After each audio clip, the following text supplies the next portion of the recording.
Halo pemirsa, kembali lagi di Wani Sore Akhir Pekan.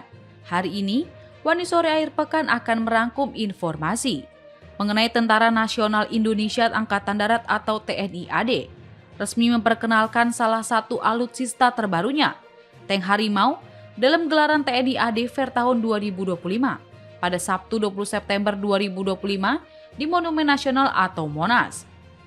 Tank Harimau menjadi sorotan utama dalam pameran tersebut, mengingat kendaraan tempur ini merupakan hasil kerjasama strategis antara Indonesia dan Turki. Tank Harimau dikenal juga sebagai Kapan MT yang dirancang untuk mendukung operasi militer di berbagai kondisi medan dengan mobilitas tinggi dan daya tembak kuat. Berita selanjutnya, Partai Solidaritas Indonesia atau PSI mengecam aksi pakar telematika Roy Suryo CS yang mendatangi makam keluarga Presiden ke-7 RI Joko Widodo atau Jokowi di Kabupaten Karanganyar, Jawa Tengah. Wakil Ketua Umum DPP PSI Andi Budiman menilai bahwa tindakan yang dilakukan Roy Suryo tersebut sangat tidak bermoral dan hanya sekedar mencari sensasi semata. Andi menyebut kunjungan ke makam tersebut semakin menunjukkan jika tujuan mereka sedari awal bukan untuk mencari kebenaran ijazah Jokowi. Pemirsa, inilah Wani Sore Akhir Pekan selengkapnya.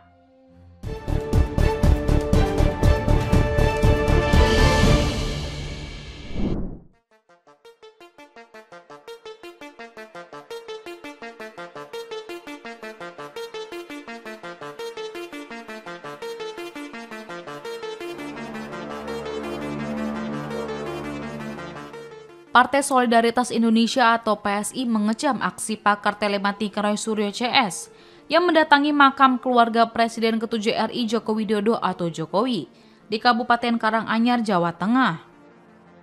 Wakil Ketua Umum DPP PSI Andi Budiman menilai bahwa tindakan yang dilakukan Roy Suryo tersebut sangat tidak bermoral dan hanya sekedar mencari sensasi semata. Andi menyebut kunjungan ke makam tersebut semakin menunjukkan jika tujuan mereka sedari awal bukan untuk mencari kebenaran ijazah Jokowi. Bahkan ia menyebut, Roy sudah kehabisan akal untuk menjelek-jelekan dan memfitnah Jokowi, sehingga pergi ke makam yang tidak ada kaitannya. Di sisi lain, Roy Suryo CS menyebut saat mengunjungi makam mereka menemukan sesuatu yang janggal dan tak lazim.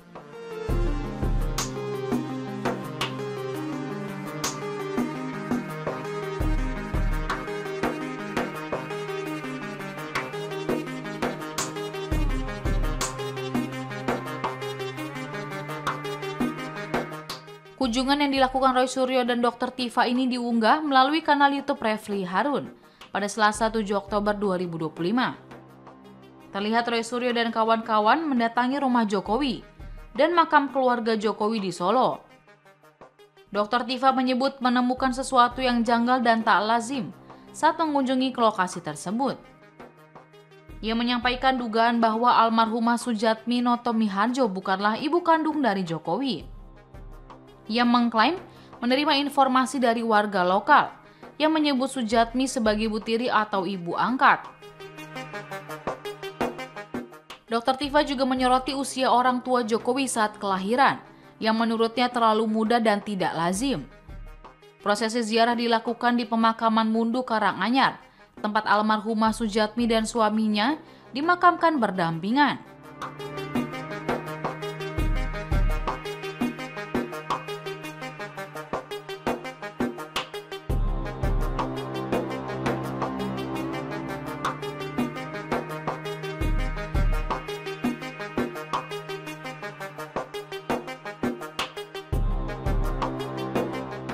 Menanggapi hal itu, Wakil Presiden Gibran Raka Buming Raka menanggapi kunjungan Roy Suryo CS yang berziarah ke makam keluarganya.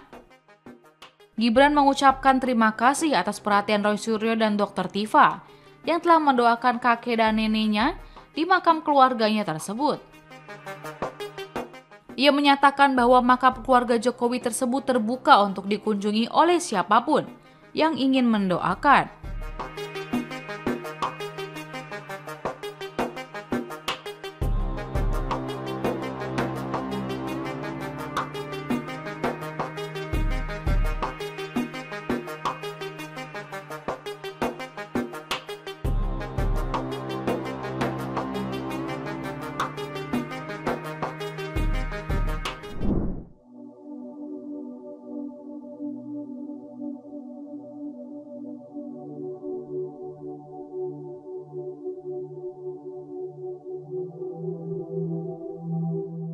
Menteri Keuangan Purbaya Yudi Sadewa merespons terkait pembangunan gedung Pondok Pesantren Al-Khozini di Sidoarjo, Jawa Timur yang ambruk beberapa waktu lalu.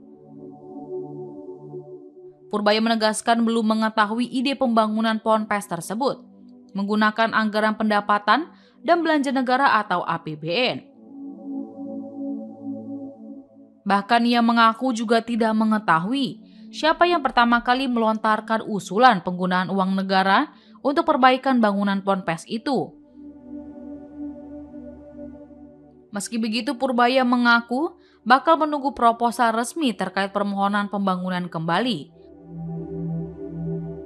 Ponpes Al-Khozini dari Kementerian Pekerjaan Umum selaku pengusul dan pihak pondok pesantren yang berkaitan langsung.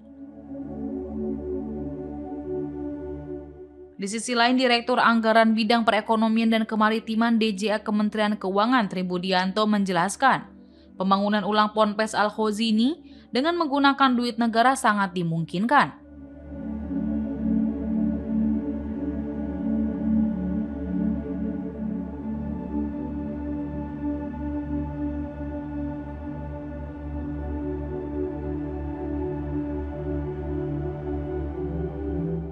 Apalagi, dalam APBN 2025 pemerintah telah mengadakan anggaran untuk penyelenggaraan program revitalisasi pondok pesantren.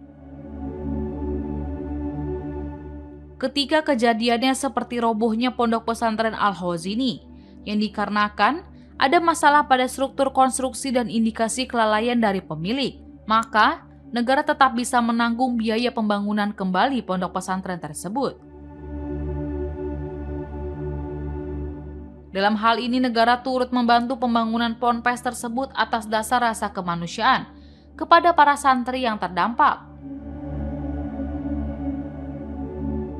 Diberitakan sebelumnya, ambruknya Ponpes Al-Khozini di Sidoarjo, Jawa Timur menjadi peristiwa tragis di penghujung September. Bangunan musola Ponpes Al-Khozini roboh pada 29 September 2025. Saat para santri tengah melaksanakan ibadah sholat asar. Proses pencarian dan evakuasi berlangsung selama 9 hari sebelum resmi ditutup pada Selasa 7 Oktober 2025. Kepala Basarnas Marsikal Madya TNI M. Syafi'i menyebutkan bahwa tim SAR gabungan berhasil mengevakuasi 171 orang, terdiri dari 104 selamat dan 67 meninggal dunia, termasuk 8 potongan tubuh.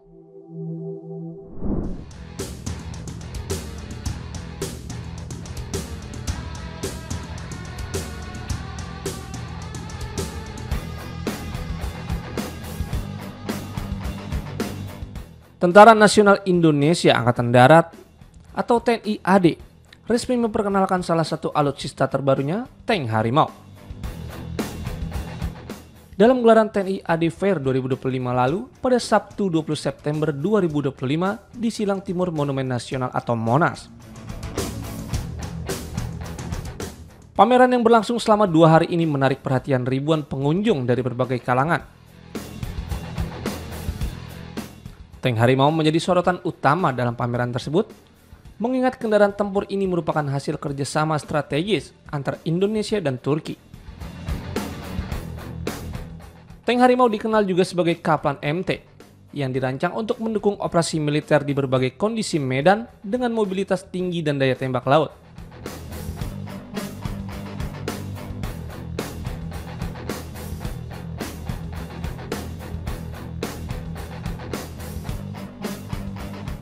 Tank ini memiliki bobot sekitar 30 ton, dengan panjang 7 meter, lebar 3,2 meter, dan tinggi 2,62 meter.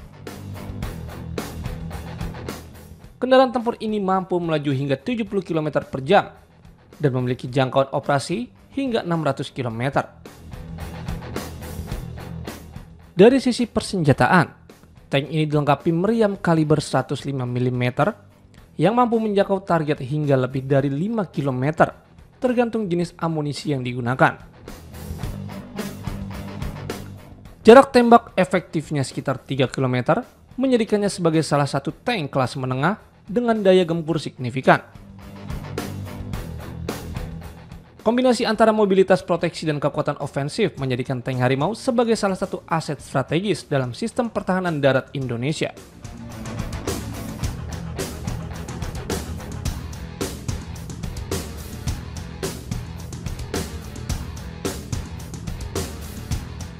Modernisasi alutsista TNI AD tidak berhenti pada tank Harimau. TNI AD juga resmi diperkuat dengan sistem rudal balistik taktis Khan ITBM 600 buatan Turki. Alutsista TNI Angkatan Darat ini ditempatkan di markas Yonarmat 18 Buritkang, Tenggarong, Kalimantan Timur sejak 1 Agustus 2025. Rudal ini menjadi sistem persenjataan balistik pertama yang dimiliki oleh Indonesia dan menandai peningkatan signifikan dalam postur pertahanan nasional. Rudal Khan merupakan versi ekspor dari rudal Bora yang dikembangkan oleh Roketsan dan merupakan hasil kontrak kerjasama antara Indonesia dan Turki yang ditekan pada Indo Defense Expo 2022. Khan ITBM 600 dirancang untuk serangan presisi jarak jauh dan menggunakan peluncur kendaraan taktis Tatra 8x8 yang memungkinkan mobilitas tinggi serta kemampuan shoot and scoot.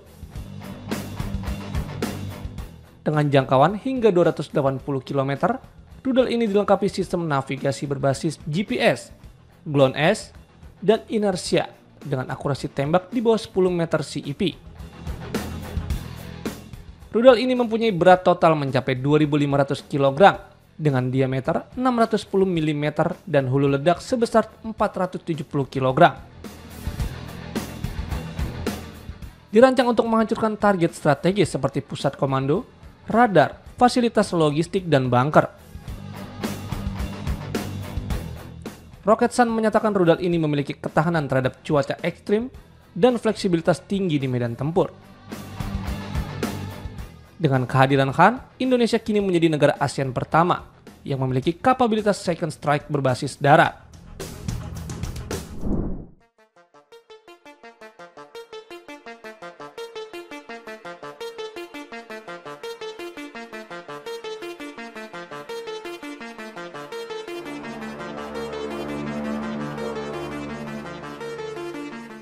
Menteri Energi dan Sumber Daya Mineral atau ESDM Bahlil Lahadalia mengungkapkan besar devisa negara yang hilang akibat impor bahan bakar minyak atau BBM. Menurut Bahlil, impor minyak demi memenuhi kebutuhan BBM domestik membuat devisa negara hilang sebesar Rp776 triliun setiap tahunnya. Ia menjelaskan produksi minyak nasional hanya sebesar 212 juta barel per tahun, lebih rendah dari impor yang seharusnya sebanyak 330 juta barel. Rinciannya, 128 juta barel diimpor dalam bentuk minyak mentah, sementara 202 juta barel dalam bentuk BBM.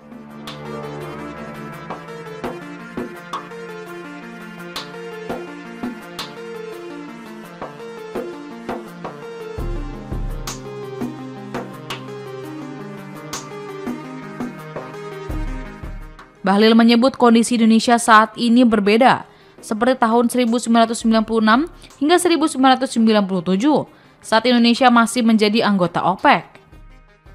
Lifting minyak saat itu mencapai 1,5 hingga 1,6 juta barel per hari, sementara konsumsinya 500.000 barel per hari.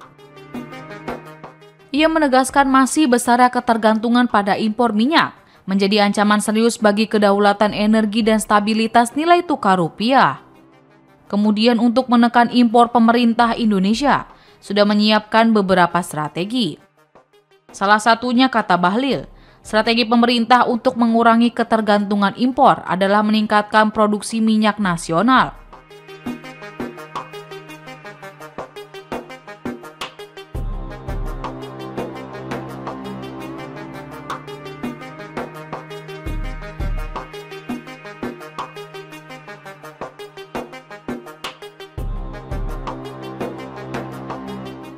Saat ini, Indonesia memiliki sekitar 40.000 sumur minyak, dengan 16.700 sumur aktif yang sebagian besar sudah berusia tua. Untuk mengoptimalkan produksi, Kementerian SDM akan melakukan intervensi teknologi seperti Enhanced Oil Recovery. serta mempercepat eksekusi wilayah kerja migas yang telah memiliki Plan of Development. Selain itu, pemerintah juga tengah mendorong kerjasama dengan perusahaan dalam dan luar negeri untuk mengaktifkan kembali ribuan sumber idle. Langkah ini diharapkan dapat menambah kapasitas produksi nasional dan mengurangi kebutuhan impor secara bertahap.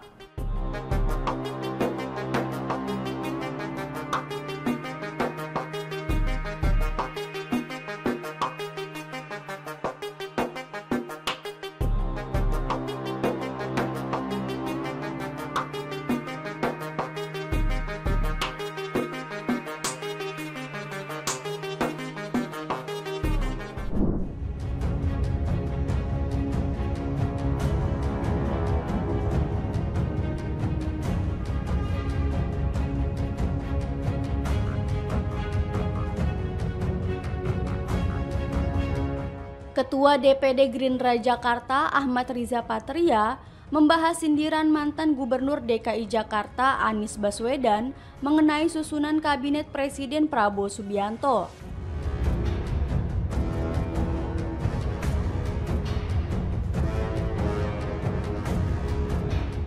Anies diketahui menyindir Presiden Prabowo yang memilih pembantunya berdasarkan koneksi bukan kompetisi.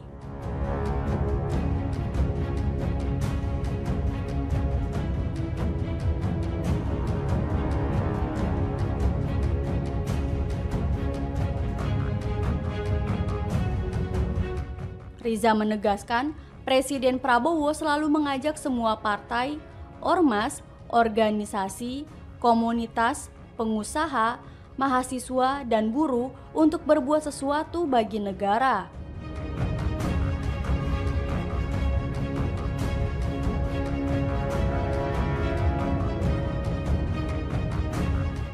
Hal itu disampaikan Riza di Hotel Bidakara, Jakarta Selatan pada Selasa 9 Oktober.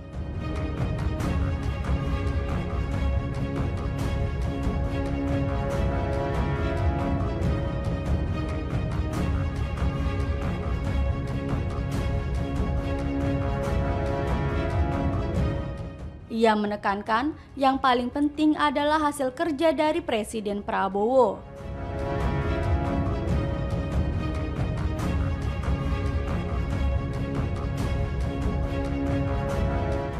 Menurutnya, program Presiden Prabowo sejauh ini selalu demi kepentingan rakyat.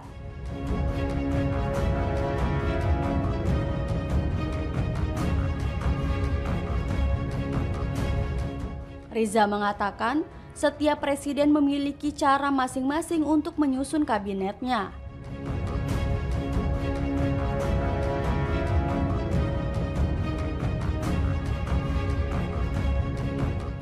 Ia menyebut Presiden Prabowo mengakomodasi sumber daya manusia terbaik untuk mengurus negara yang memiliki masalah kompleks.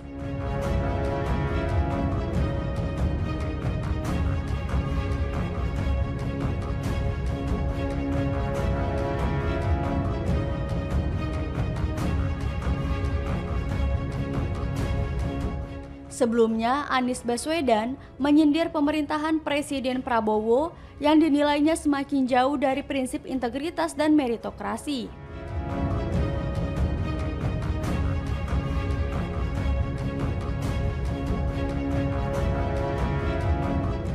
Anies menyebut praktik transaksional dalam birokrasi dan politik telah membuat jabatan publik tak lagi ditentukan oleh kompetensi, melainkan oleh kedekatan politik dan kepentingan kekuasaan.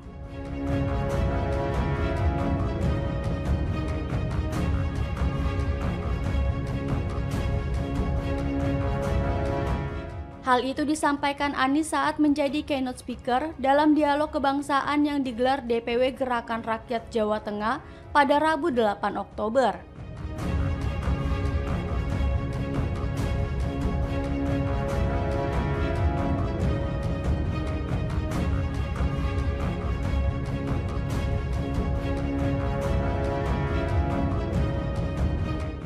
Menurutnya, sistem yang dibangun pemerintah tidak lagi berpihak pada kualitas sumber daya manusia dan profesionalisme, tetapi pada pertimbangan politik dan kepentingan politik.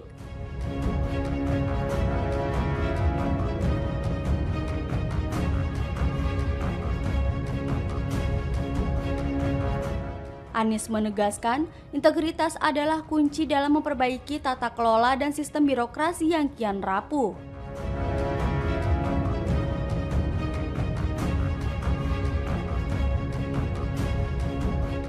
Menurutnya, keteladanan dan moralitas publik harus dimulai dari pejabat tinggi negara yang menjadi panutan masyarakat.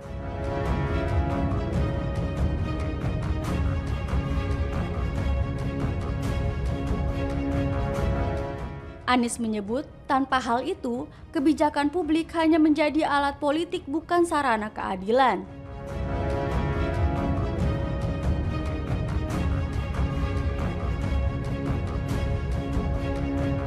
Sebagai informasi, Anies mulai berpasangan dengan Ahmad Riza Patria dalam memimpin pemerintah Provinsi DKI Jakarta sejak dilantik Presiden ke-7 Joko Widodo atau Jokowi pada 15 April 2020.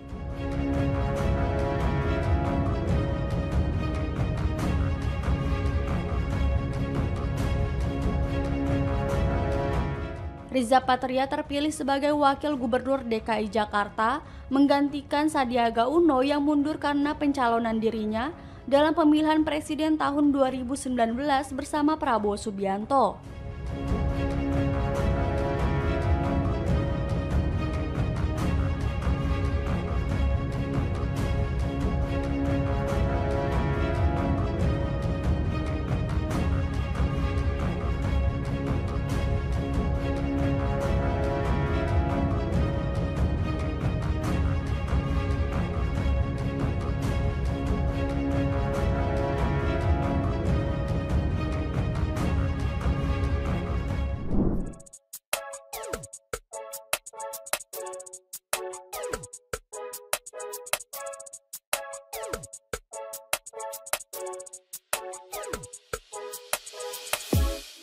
Belakangan ini publik dihebohkan dengan bahan bakar minyak atau BBM dari Pertamina yang tengah menjadi perhatian.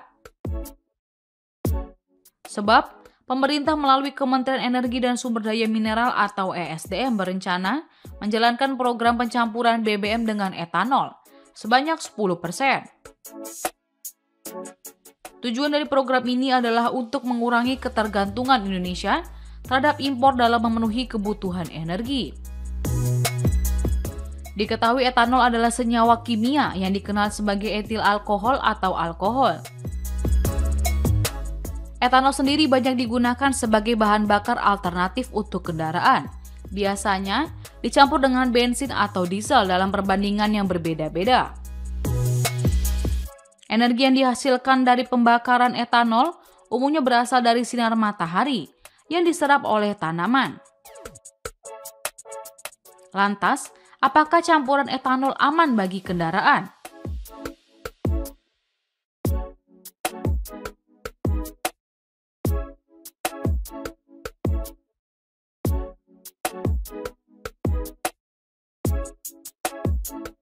Menurut pakar otomotif dari Institut Teknologi Bandung atau ITB, Yanes Martinus Pasaribu mengatakan, campuran etanol sebesar 10% atau E10 dalam BBM masih aman untuk digunakan pada mobil atau motor modern, terutama keluaran tahun 2010 ke atas.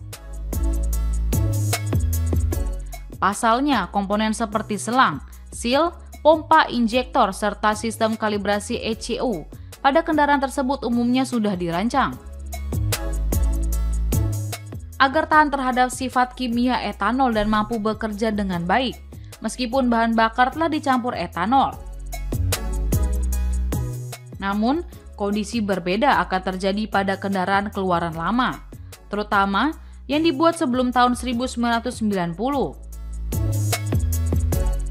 Pasalnya, komponen karet dan logam pada sistem bahan bakar kendaraan tersebut akan berkarat jika menggunakan bahan bakar yang dicampur dengan etanol. Hal ini terjadi karena etanol mudah larut dalam air, sehingga bahan bakar campurannya dapat menarik kontaminan yang tidak terikat oleh bensin murni dan menimbulkan endapan di mesin. Jika dibiarkan, endapan itu bisa menyumbat filter atau injektor bahan bakar dan menurunkan performa mesin. Demikian informasi yang dapat kami sampaikan pemirsa. Terima kasih telah bergabung bersama kami. Sampai jumpa di One News Sore akhir pekan berikutnya.